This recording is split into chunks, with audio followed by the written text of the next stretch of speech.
To tell an entire generation of people that the best path for the most people is the most expensive path, a four-year degree. That's crazy. And it's dangerous. You know, when people ask, Mike, why did college get so expensive? How did that happen? I say, well, how could it not? You know, we literally told an entire generation of kids that they were screwed if they didn't get a four-year degree. Then we took shop class out of high school. Then we wound up with 7.6 million open jobs that don't require a four-year degree that we can't fill for some reason. We had 2.5 million jobs that we couldn't fill, good jobs, and 12 million people out of work. And that's such a mismatch. And it's so bad for the country to have that kind of imbalance in the workforce. And we've taught so many people to disrespect and not appreciate those great jobs. My foundation exists mostly to make a more persuasive case for these opportunities that are going unfilled. But we also give away a couple $1 million every year in these work ethic scholarships, specifically for people who want to learn a trade. The path that I took, it's profitable now. Yeah. After 30 years, they think that when they went to law school, they learned anything that's going to help them in the actual practice of law. You learn nothing. It's not an apprenticeship. It's not like going to trade school. It's a 3-year hazing that when you're done with that, then they let you take the next part, which is the test. Right. You then buy another separate course that actually teaches you the stuff you need to know for the bar exam. The hardest part of learning a new thing is unlearning the bad habits. Right. So you didn't have any bad habits to unlearn. Correct. And it's why apprenticeships are so important, and Correct. it's why trade schools are so important. And you can spend a lot of time getting people to unlearn a bad habit.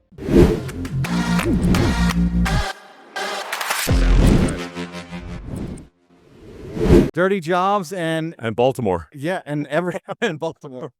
And your grandfather's son, or grandson, that is. I'm a grandson. I'm a son. I'm a brother, and yeah, I am the dirty jobs guy. That's all true. And the smoothest voice in television, I think. You know what? Opinions vary, but some things you can take credit for, and some things Did you work on that, or is this just a gift from God because you're? Well, last I heard, all gifts were from God. That's true. Or it was Mike. It was weird for me, honestly. I had a stammer when I was a kid. Did you? Yeah, not a full on like Porky Pig stutter, but I was very shy and I didn't talk much. But my voice changed at an early age, and I was really lucky to have a teacher who cured my stammer, literally. How? Well, a couple things happened. His name was Fred King. He's a music teacher, and of course you can't stammer when you're singing, so I could carry a tune, so I was always attracted to music. But he was also a theater guy, and he insisted that I audition for a play. And I really loved it. He was my mentor. I trusted this guy so much. And Is he still around? No, he died the day I launched Mike Rowe Works. It was wow. Labor Day in 2008, actually. But this was way back in 1980. And he made me memorize a monologue and audition for a play. And I told him, I said, Fred, this is never going to work. I'm never going to get through this. And he said, just try it. And sure enough, I got 20 seconds into it, and I'm fits and starts, and I'm just really struggling. And he said, hey, Mike, I love what you're doing with the character here, but the character doesn't stutter. Do that on your own time. Try it again from the top without all the hoop-de-doo. Sounds like some of my coaches. Unbelievable. Like you couldn't do that. You get fired today for doing that. But it didn't embarrass me at all. I trusted him so much at that point. I just did what he told me. And about 30 seconds into the second take, I'm not stammering. And he looks at me and kind of gives me a shrug, as if to say, hey, maybe you should act like a guy who doesn't stutter for a while. See how that goes. Brilliant. And that was that. That's all it took. That was it. Now, to be fair, I didn't have a physiological problem that bedevils a lot of people with stammers. I was just painfully I was shy. I was just crazy. My mother still tells the story today. The doorbell would ring. The dogs would start barking, and I'd dive under a table. or hide in a closet. I just couldn't bear like this idea that, oh my God, who could it be? Who's at the door? What's happening? I just didn't want anything to do with that. Do you still have aspects of being shy? Maybe. Does it take a conscious decision to overcome it? You know, for a long time, I impersonated a host. Like before Dirty Jobs. That's what I'm doing now. Well, hey, I'm buying it, man. I think it's going pretty well. Thank you. No, I truly spent 15 years working for every cable network, doing every imaginable pilot or sitcom stuff, talk shows, all that. And I knew I was acting, or at least not acting, but I was imitating, right? I was doing my version of Dick Clark or my version of whomever in my mind, because it just was kind of how I approached things. The Dirty Jobs was different. I wasn't a host on Dirty Jobs. I was a guest. The low man on the totem pole? Well, I was an apprentice, right? Right, you're an apprentice, yeah. Yeah, and so all of the pressure and all the pretense that I had previously associated with the business of hosting went away when I stopped thinking of myself as a host and started thinking of myself as a cipher, an avatar for the viewer. It's funny. I'm sure that many things have happened to people in similar ways when you think differently about either who you are or what you do. Then the world sort of comes into a different sort of focus, and everything changes. So I'm a competitive skeet shooter as well, and I've got two really great coaches, and they tell me when you stop paying attention to score and you start paying attention to process, your score will improve. So Fred King, among the many things he did for me in the course of just being a music teacher, he had an expression that you'll appreciate. It was what, not how. And what he meant by that was every time he screwed up, every time he either made a mistake on stage or really in just about any pursuit, it was when he started thinking not about what he was doing, but how he was doing. When he started keeping score, when he started evaluating his performance. And it was a really valuable check for him just to say, nope, what, not how. Like nothing good ever happens. Right. When you start thinking about like, how is this interview going right now? He seems to be enjoying it. He seems to be listening. I wonder if the minute you start asking yourself those questions. He's trying to be out there and look at what we're doing. Yeah. If I do that, I'm no longer. You're no longer here. And now I'm just looking at it's a really nice suit, by the way. Thank you. That's a lot of blue, man. It is. Is my wife's favorite suit. Is it sky blue or robin's egg or what would we a royal blue? What is that? For being the Dirty Jobs guy, you should. You would think I would be the one that would know the color of my own suit. You know what, man? I think it might be periwinkle, but you didn't hear it from me. I would love to know. There's a guy that actually made it for me. He's probably screaming to the camera right now because I bet he's watching it. Well, you know what? When he was making it, I bet he was focused on what he was doing. He was, and not how he was doing it. He was. It's no joke, especially if you're shooting skeet, because now you're armed. Have you ever shot? Yeah, I not regularly, and this will sound unapologetically vainglorious, but I'm rather good at it. Are you? Yeah. You should compete. Well, and participate competitively a little bit. I shoot a couple times a year, and the reason I do is I was trying to make a deal with Caterpillar. I wanted them to sponsor my foundation, and I wanted them to hire me because I thought it'd be good to make some money. And I would think that they would go, sure. Well, they got there, but it was a process. Did you have to go skeet shooting with them? I did. Did you really? Well, I didn't have to, but we kind of made a nice little deal, and I wanted them to take a more active role in my foundation. And the CEO at the time was a guy called Doug Oberhelman, kind of a big deal down there in Peoria where they're headquartered. And we had a nice lunch with his executive team. They said, we're going to go shoot some skeet. Why don't you come along? And I said, oh, sure. I'd shot before, not much, but enough to, understand the basics of it. And, when you get in the zone, it's like when you can't miss, you're just in it. I saw it. I saw the target and the target just breaks. Yes, that's exactly it.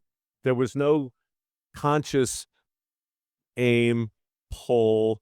It was all very Borg-like, all very like singularity, you know. And It's zen. dude, It is a happy place. I never missed.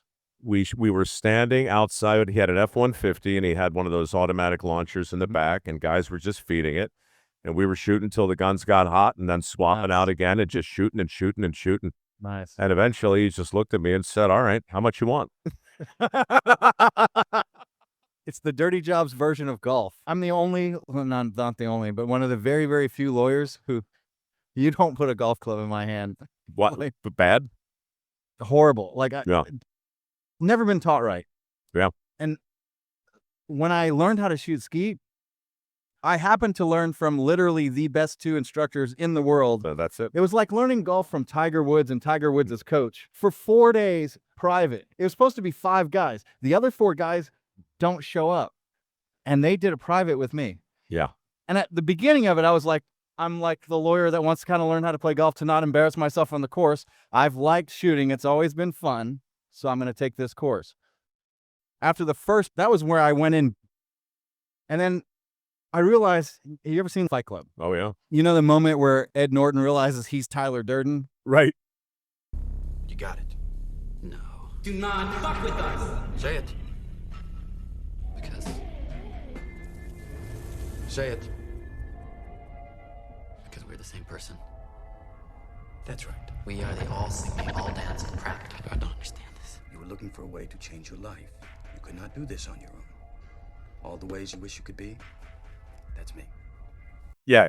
That happened to me. I had that surreal moment because I didn't know who Todd Bender and Lanny Basham. Lanny Basham, gold medalist in the Olympics. Todd Bender, 26-time world champion, greatest living skeet shooter in American skeet, besides Vincent Hancock, who is the 4-time gold medal winning, one of the greatest Olympians in the history of the United States, who just won this past year. And at the end of the first hour, so I go in, I'm just going to not embarrass myself on the golf course equivalent. To the end of the first hour, they go, "So what are your goals in this?" And I go, "I think I want to win a couple of world championships and then go to the Olympics."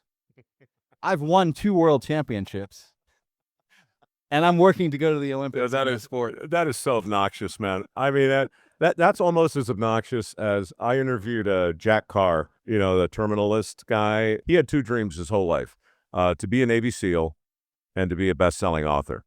After 20 years of being a Navy SEAL, he comes home and he writes The Terminalist, and then Chris Pratt stars in it. And now he's got 8 books, maybe 10 at this point. So the guy just saw it and visualized it and then did it.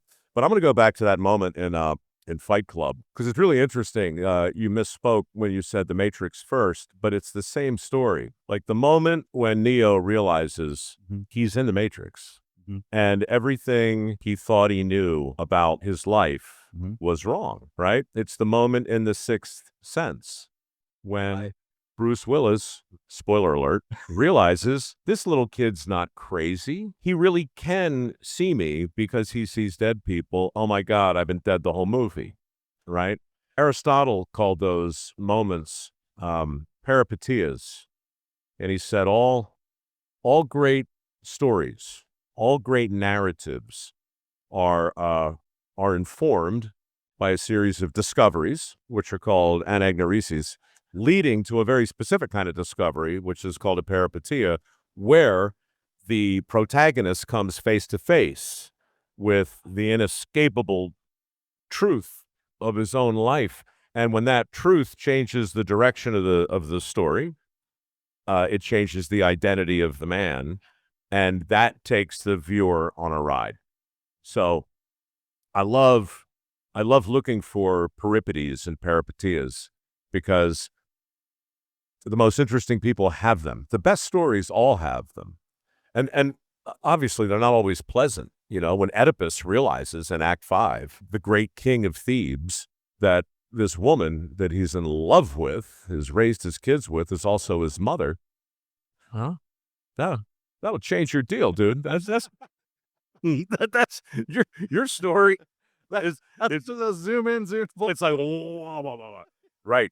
That's a real surreal moment in time. And by the way, that moment you're talking about, that was Fincher who directed that, right? He's got his camera on a dolly, and he is pushing in toward Norton's face at the same time he's zooming out. So you get this effect, or it might be vice versa, but either way it works. The world seems to be rushing by you, that light speed, when you try and get up to speed with the fact that everything you thought you knew was wrong. Totally different. Yeah. And since that last year, this was 2 years ago that this happened. Mm. And last year I shot the most number of competitive American skeet targets in the world.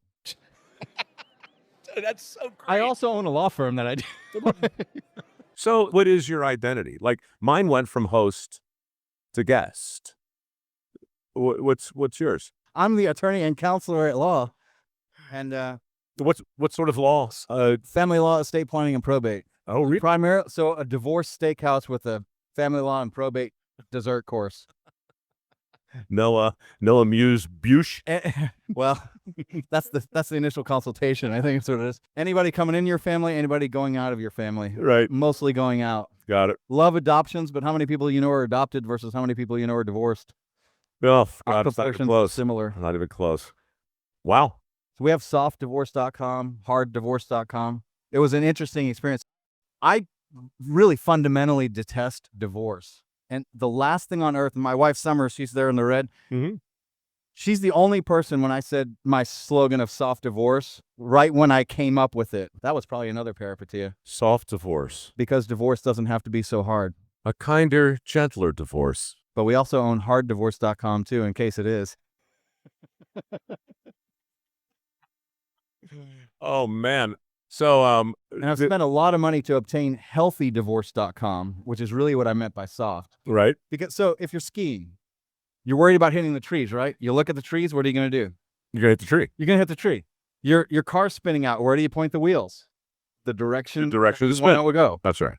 And you're driving a NASCAR, you're making a left turn. What Riding you a do horse. now? Oh, riding a horse. It's more profound there because, for me anyway, because you're sitting astride a living thing with its own brain. And it senses you. It knows. The horse will go where you look.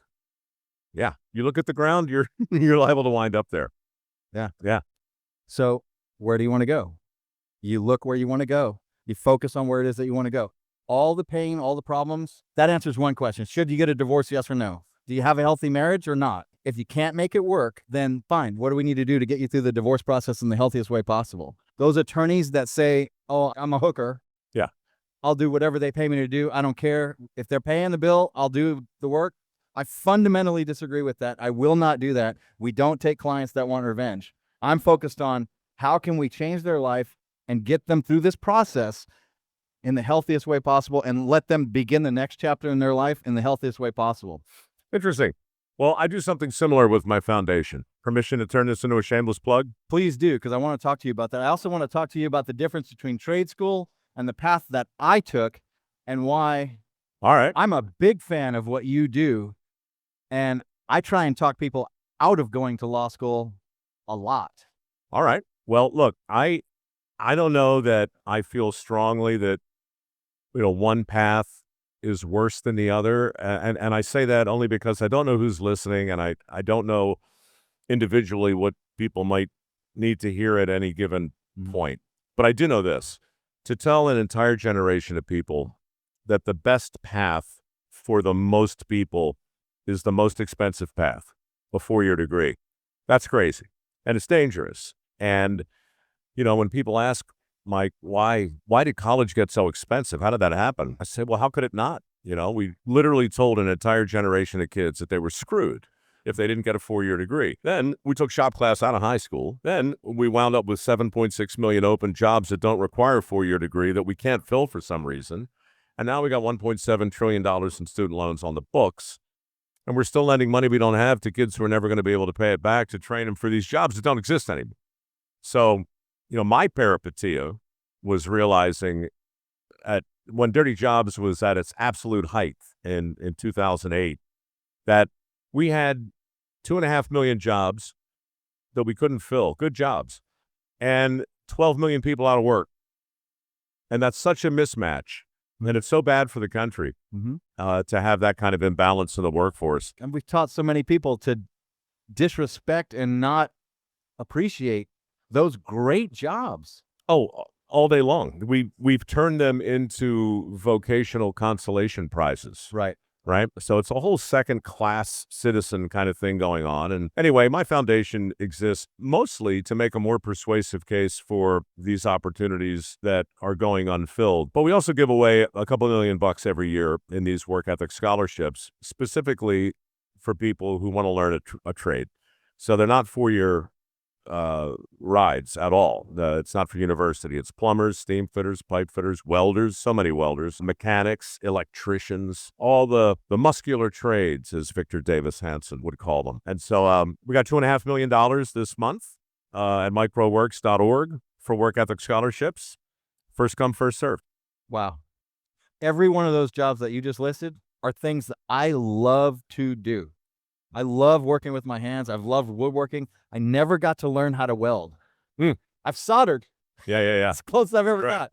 I love doing electrical. I love doing plumbing work. And, you know, the path that I took, it's profitable now. Yeah. After 30 years. I just turned 50. Yeah. I have a friend of mine. He tried the school path, and he got really lucky because he was expelled from college after like 6 weeks.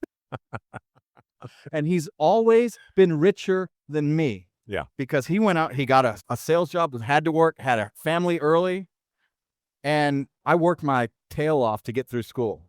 I waited tables. Sure. You know, in law school, they say you're not supposed to work more than 10 hours a week, and you're not supposed to work at all your first semester. I worked 35 to 40 hours a week every single week of law school just to get through, because I had enough with the maximum government loans and a scholarship in order to pay for the tuition. I had to pay for my own books, pay for my own living expenses, which I thought that shaped me very well. Sure. Well, I bring it back to skeet shooting for a minute, because like you said, you were so lucky to have learned from two of the best. Yeah. And it's so important because the hardest part of learning a new thing is unlearning the bad habits. Right. So you didn't have any bad habits to unlearn. Correct. You were a blank slate.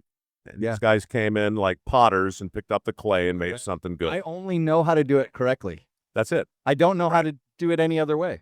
Yeah. So there's so many corollaries with learning a skilled trade in that. And that's why apprenticeships are so important. And it's why trade schools are so important. And you can spend a lot of time getting people to unlearn a bad habit. And it's also true in the white collar trade. How many bad lawyers do you know?